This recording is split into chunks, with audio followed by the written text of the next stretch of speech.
जो आप लोग मेरी पिक्चर देख रहे हैं मेरे एक्ने स्टार्ट होने के बाद, एक्ने का first level, second grade, third grade, fourth grade तक में, उसके बाद सिस्टिक एक्ने, पर्स एक्ने, पता नहीं कौन कौन से लेयर्स बाय लेयर्स एक्ने, उसके बाद फिर इनका PIH और PIE में कन्वर्ट होना, कि यानी कि काले दाग धब्बे, लाल दाग धब्बे में, इनमें स्वेलिंग होना, इनमें इन्फ्लेमेशन होना, उसके बाद फिर इसका स्कार्स में कन्वर्ट होना। और इन सब चीज़ों का जब एक साथ मेरी लाइफ में बहुत बड़ा रोल बन गया कि सारी चीज़ें एक टाइम के ऊपर मेरे फेस के ऊपर आ गई, कि एक्ने भी आ चुके हैं, गड्ढे भी आ चुके हैं, इन्फ्लेमेशन भी आ चुका है, स्वेलिंग भी आ चुका है, PIH भी आ चुका है, PIE भी आ चुका है। कुछ लोगों के फेस पे सिर्फ स्कार्स होते हैं, कुछ लोगों के फेस पे सिर्फ एक्ने होते हैं, कई लोगों के सिर्फ स्पॉट्स होते हैं।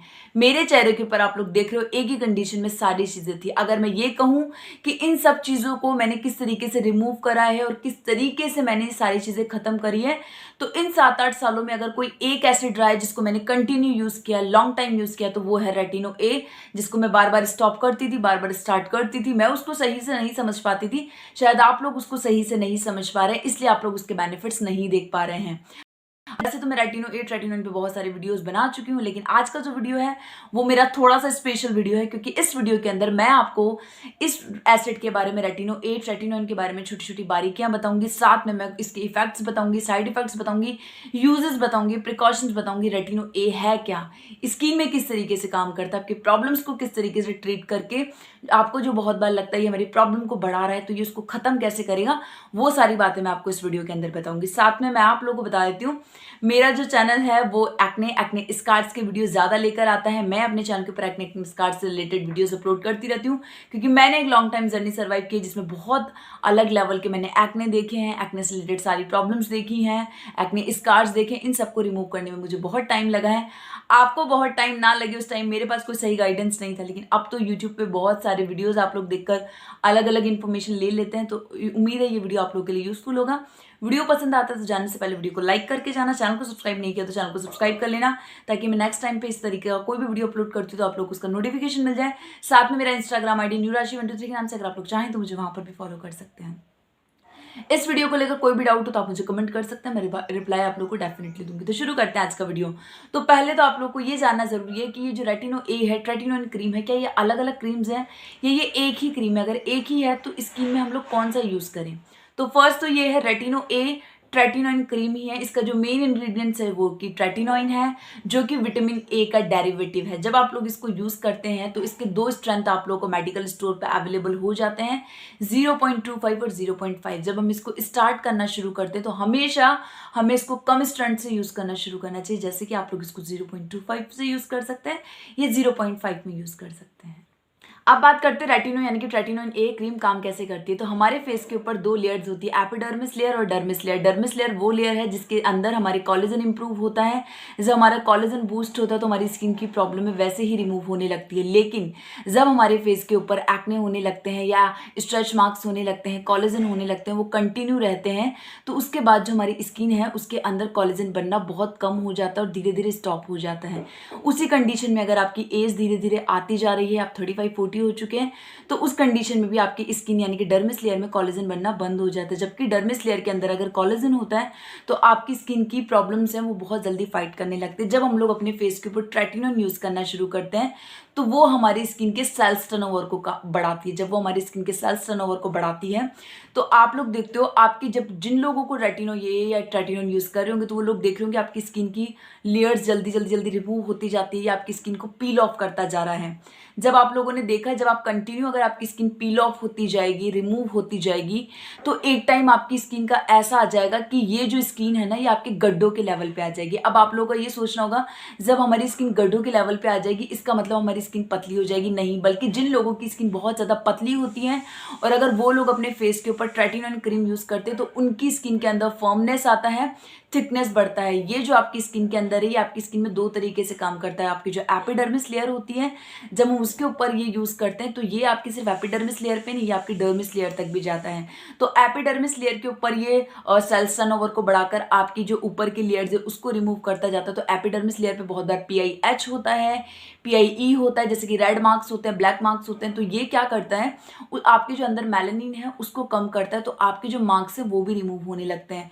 आपकी जो स्किन बहुत ज़्यादा पतली है, जब अंदर डर्मिस लेयर में कोलेजन होता है, कोलेजन एक प्रोटीन का काम करता है, जब वो स्किन के अंदर खत्म हो जाता है तो स्किन में डलनेस, पतलापन, या फिर आपको ये एक्ने स्कार्स का बढ़ना, स्ट्रेच मार्क्स का बहुत ज़्यादा हाईलाइट होना, ये चीज़ें दिखती। लेकिन जैसे आपकी स्किन के अंदर रेटिनो एज आता है, रेटिनोन आपको कंटिन्यू मिलता है, तो आपका जो कोलेजन है वो बूस्ट होने लगता है, फिर से बनने लगता है।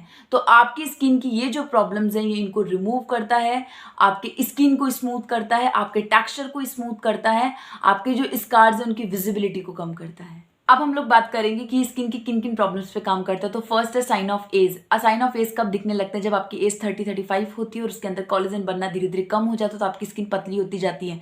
पतली स्किन के अंदर बहुत ज़्यादा प्रॉब्लम्स दिखती है। अगर किसी का फेस बहुत ज़्यादा भारी है तो उसके स्कार्स कम दिखते हैं, लेकिन किसी की स्किन बहुत ज़्यादा पतली हो चुकी है तो उसके गड्ढे बहुत ज़्यादा हाईलाइट होने लगते हैं। तो जब अगर आपकी स्किन में साइन ऑफ एज दिखने लगे, जैसे कि आपकी स्किन पतली होने लगी, आपके फाइन लाइन्स दिख रहे हैं, आपका रिंकल्स दिख रहा है, आपके ओपन पोर्स पतली स्किन के अंदर बहुत ज़्यादा दिख रहे हैं, या फिर आपका टेक्सचर अनइवन हो रहा है, कहीं से कम कहीं से ज़्यादा, ये चिक्स क्लीन हो रहे हैं, ये वाला अराउंड एरिया बहुत ज़्यादा ब्लैक हो रहा है, तो जब आप रेटिनो ए यूज़ करते हैं तो जैसे कि मैंने आप लोगों को बताया ये स्किन का सेल्स टर्नओवर बढ़ाता है, आपकी लेयर रिमूव करता जाता है स्किन की। तो जब एक के बाद एक लेयर रिमूव होती जाएगी तो नई स्किन निकल के आती जाएगी। वो जो नई स्किन आएगी वो थोड़ी सी थिक होगी और वो एकदम नीट एंड क्लीन होगी, स्मूथ होगी, फर्मनेस होगी आपकी स्किन के अंदर। जो सेकंड चीज़ है वो है एक्ने स्कार्स। जब आप लोग इसको यूज़ करते हो तो आपकी डर्मिस लेयर में कोलेजन बनाता है। जब कोलेजन बूस्ट होता है आपकी स्किन के अंदर, और जब आपकी स्किन की डर्मिस लेयर बार बार रिमूव होती जाती है, लेयर्स रिमूव होती जाती है, पील ऑफ होती जाती है, तो धीरे धीरे आपके जो स्कार्स हैं वो आपके स्किन के लेवल पे आ जाते हैं और वो कम दिखने लगते हैं, वो बहुत विजिबल दिखने लगते हैं। जो तीसरी चीज़ है वो है एक्ने। आपके फेस पे एक्ने हो, आपके बैक पे एक्ने हो, आपके हैंड्स पे एक्ने हो, आपके लेग्स पे एक्ने हो। जैसे कि बहुत लोगों को इस बॉडी के अलग अलग पार्ट्स पे, किसी को बट पे, किसी को कहाँ पे बहुत ज़्यादा एक्ने होते हैं। वो अलग अलग टाइप्स के एक्ने होते हैं। कहीं को टिनी बम्स होते हैं, कहीं को black heads white heads acne होते हैं, कईयों को ये फेस के ऊपर क्या नाम है सिस्टिक एक्ने होते हैं, कईयों को मॉड्यूलस एक्ने होते हैं, कईयों को first second third fourth grade तक के एक्ने होते हैं, कईयों को स्वेलिंग वाले एक्ने होते हैं, कईयों को रेडनेस वाले एक्ने होते हैं, इन्फ्लेमेशन होता है। तो आपको किसी भी टाइप का एक्ने है, अगर आप टीनेजर हैं या एडल्ट हैं, तो आप लोग ये यूज़ कर सकते हैं ट्रेटिनोइन क्रीम, क्योंकि जो मोस्ट काम है ट्रेटिनोइन क्रीम को, अगर ये कहा जाए कि स्पेशली इसको किस काम के लिए यूज़ किया जाता है, तो इसको एक्ने और एक्ने स्कार्स को इंप्रूव होने के लिए यूज़ लिया जाता है। रेटिनो ए यानी कि विटामिन ए का काम ही है एक्ने को खत्म करना। लेकिन जब आप स्टार्ट में इसको यूज़ करना शुरू करते हैं तो 15 to 20 डेज में आपके एक्ने बढ़ सकते हैं, क्योंकि जो दबे हुए एक्ने होते हैं ये उनको ऊपर की तरफ लेकर आता है। तो एक बार तो ये आपके सारे एक्ने को बढ़ाएगा, लेकिन उसके बाद जब वो रिमूव होना शुरू होते हैं तो 3 to 6 मंथ में आपके एक्ने भी रिमूव होते हैं, उनकी कंडीशंस भी बेटर होती हैं। जब आप लोग इसको साइन ऑफ एज में यूज़ करते हैं तो आप लोग 6 to 12 मंथ में बहुत अच्छे रिजल्ट देख सकते हैं। जब आप एक्ने स्कार्स में इसको यूज़ करते हैं तो आप लोग 6 to 12 मंथ में बहुत अच्छे रिजल्ट देख सकते हैं। स्ट्रेच मार्क्स ऐसे होते हैं कि स्ट्रेच मार्क्स जहाँ होते हैं वहाँ स्किन भी बहुत ज़्यादा लूज होने लगती है, लेकिन अगर हम लोग वहाँ कंटिन्यू रेटिनो का यूज़ करते हैं तो वहाँ की स्किन में भी थिकनेस आती है और आपके जो स्ट्रेच मार्क्स हैं वो भी पील ऑफ होने लगते हैं। तो धीरे धीरे वो रिमूव तो 100% नहीं होते, लेकिन वो उनका जो शेड है वो थोड़ा लाइट होने लगता है और आपके स्किन के कॉम्प्लेक्शन के लेवल पे आने लगता है। तो इस कंडीशन में आपके स्ट्रेच मार्क्स पर अगर आप इसको यूज़ करते हैं तो 6 से 12 महीने के अंदर आप बहुत अच्छे रिजल्ट देख सकते हैं। जब भी कोई क्रीम या ऑइलमेंट हम लोग यूज़ करते हैं, अगर उसके बेनिफिट्स होते हैं तो उसके साथ उसके साइड इफेक्ट्स भी जुड़े होते हैं। तो यहाँ पर अगर हम लोग इसके साइड इफेक्ट्स की बात करें तो उसमें आप लोगों को रेडनेस देखने को मिल सकता है, बर्निंग देखने को मिल सकता है, ड्राइनेस देखने को मिल सकता है, स्किन में पील ऑफ देखने को मिल सकता है जो स्किन से छिलके उतरते हैं, साथ में आपको स्किन में थोड़ा सा ईचिंग भी हो सकता है। तो ये ऐसे साइड इफेक्ट्स नहीं है जिनसे डरा जाए या परमानेंटली आपकी स्किन के अंदर रहते हैं। ये बहुत बार उन कंडीशंस में होते हैं जब हम रेटिनो ए को बिना समझे और गलत तरीके से यूज़ करना शुरू कर देते हैं। तो आज हम लोग जानते हैं इसका सही तरीका यूज़ करना। अगर आप लोग बहुत टीनेज वाले हैं या आप लोग स्टार्ट कर रहे हैं तो फर्स्ट तो कभी भी आप लोग 0.5 mm की तरफ ना जाएं, आप लोग 0.25 mm से स्टार्ट करें। नाइट के टाइम इसको हमेशा यूज़ करना चाहिए, क्योंकि डे में सनलाइट में या फिर घर की रोशनी जो आपके लाइट्स वगैरह आपके फेस पे होती हैं उसमें इसके रिजल्ट बहुत ज़्यादा कम होने लगते हैं, या आप ये समझ सकते हैं कि रिजल्ट नहीं देता है। नाइट के टाइम पर अगर आप इसको यूज़ करेंगे तो आप स्टार्ट में बहुत अच्छे रिजल्ट देखने में लगेंगे। अगर आप लोग स्टार्ट में इसको स्टार्ट करें 0.25 mm इसकी आप स्टार्ट करें करें, साथ में इसको कम अमाउंट में स्टार्ट करें। अपने फेस को नाइट में किसी माइल्ड क्लींजर से वॉश करें। वॉश करने के बाद पहले अपने फेस के ऊपर मॉइस्चराइजर का कोट लगाएं, उसके बाद बहुत कम अमाउंट में इसको यूज़ करें। ये एरिया काफ़ी ज़्यादा सेंसिटिव होता है तो इसको अवॉइड करके यूज़ करें। उसके बाद आप अपने इसको फेस पे पूरा यूज़ कर सकते हैं। जो लोग एक्ने पे यूज़ करना चाहते हैं वो लोग सिर्फ इसको एक्ने कंडीशन में यूज़ कर सकते हैं या एक्ने वाले एरिया में यूज़ कर सकते हैं। तो आप लोग एक दिन छोड़कर इसको एक दिन लगाना शुरू करें, वीक में 3 दिन ही इसको यूज़ करें। जब आपको इसकी आदत होने लगती है आप इसको कंटिन्यू यूज़ कर सकते हैं।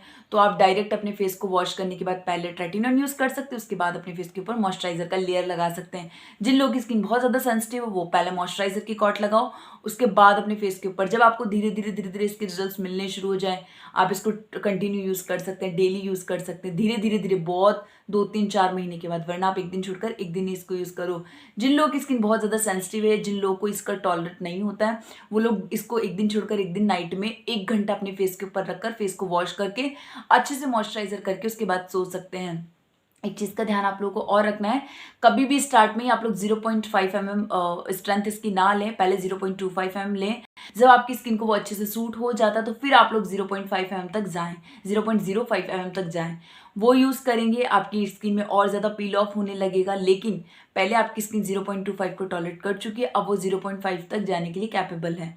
तो जब आप इस कंडीशन में अगर इसको इस तरीके से यूज़ करना शुरू करते तो आपकी स्किन में ये जो बहुत ज़्यादा ड्राइनेस बनना है, ईचिंग, रेडनेस, ये सारी चीज़ें नहीं होगी, जैसे कि मुझे नहीं हुई है। थोड़ा बहुत पील ऑफ होता है, पील ऑफ होगा, वो तो होगा ही होगा, क्योंकि अगर स्किन ही रिमूव नहीं होगी तो नई स्किन कैसे निकल कर आएगी। और हमारा काम यही तो है, हम यही तो चाहते हैं कि हमारी स्किन पील ऑफ होकर हमारी नई स्किन निकल कर आए। अगर नाइट में इसको यूज़ करें, मॉर्निंग में प्लीज़ सनस्क्रीन स्किप बिल्कुल भी ना करें। एक चीज़ है, अगर आप प्रेग्नेंट वुमेन हैं तो प्लीज़ इसको यूज़ ना करें, क्योंकि जैसे कि आपकी स्किन के अंदर वाली लेयर तक भी जाता है तो ये आपको बहुत सारी प्रॉब्लम्स कर सकता है। तो प्लीज़ प्रेगनेंसी में इसको यूज़ ना करें। बाकी आप लोग इसको यूज़ कर सकते हैं, लेकिन केयरफुली यूज़ करेंगे तो आपको इसके अच्छे रिजल्ट्स देखने को मिलेंगे। और शायद मेरी तरह आप भी, बाकी भी आप लोगों को ट्रीटमेंट्स लेनी पड़ेंगे, लेकिन रेटिनो ए एसिड यूज़ करके आप अपने एक्ने को और एक्ने स्कार्स को और उसके मार्क्स को बहुत हद तक रिमूव कर लेंगे। अगर आप लोगों को लगता है वीडियो यूजफुल था तो जाने से पहले वीडियो को लाइक करके ज़रूर जाना। Thank you.